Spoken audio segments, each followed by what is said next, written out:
नमस्ते साथीहरु, यो रहेको छ मोबाइल ट्र्याकर है त। मोबाइल ट्र्याकर हाम्रो मोबाइलमा कनेक्ट गरिसकेपछि यो हाम्रो एन्ड्रोइड फोनको लागि है। आइफोनको लागि मैले अर्को भिडियो बनाइसकेको छु, तपाईले भित्र गएर हेर्नु होला मेरो टिकटक प्रोफाइलमा गएर। अनि त्यस्तै तपाईको अब आइट्याग भनेको जस्तै हाम्रो यो एन्ड्रोइडको लागि पनि चाहिएको छ भने यो चाहिँ मोबाइल ट्र्याकर एन्ड्रोइडको लागि हो। यो कस्तो हुन्छ म खोलेर देखाइरहेको छु। यदि सानो डिभाइस हुन्छ, यो डिभाइस तपाईले यहाँ थिचेर अन अफ गर्न सक्नुहुन्छ हैन। अनि त्यसपछि यसमा तपाईको सानो यो क्यूआर कोड स्क्यानर हुन्छ। यो स्क्यान गरेर तपाईले आफ्नो मोबाइलमा एउटा एप हुन्छ, एप डाउनलोड गर्नुपर्ने हुन्छ। त्यसपछि यो तपाईले आफूसँगै लिएर हिँड्नु। तपाईको ब्यागहरु छ, तपाईको किमती सामानहरु छ, पैसाहरु झोलाको बोकेको हुन्छ भने यो तपाईले त्यसमा हाल्दिनु हुन्छ। अनि यो स्क्यान गरेको तपाईको एप त मोबाइलमा भइ नै हाल्छ।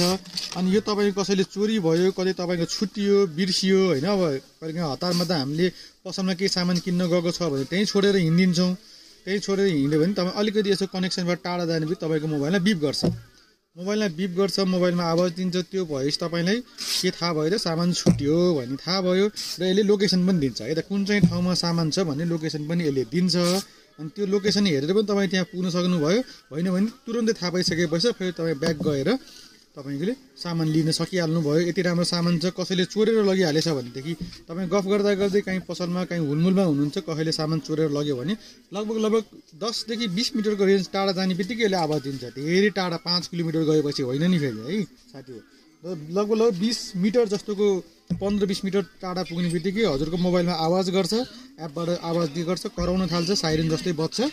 अनि त्यसरी तपाईले आफ्नो सामानको लोकेसन पनि थाहा पाउन सक्नुहुन्छ र हराएको पनि त्यति नै खेर स्पोर्टमै तपाईले थाहा पाइहाल्नुहुन्छ। यस्तो राम्रो सामान आएको छ डिभाइस है। चाहिएको छ भने हामीलाई कन्ट्याक्ट गर्नु होला। अल नेपाल डेलिभरीको सुविधा रहेको छ।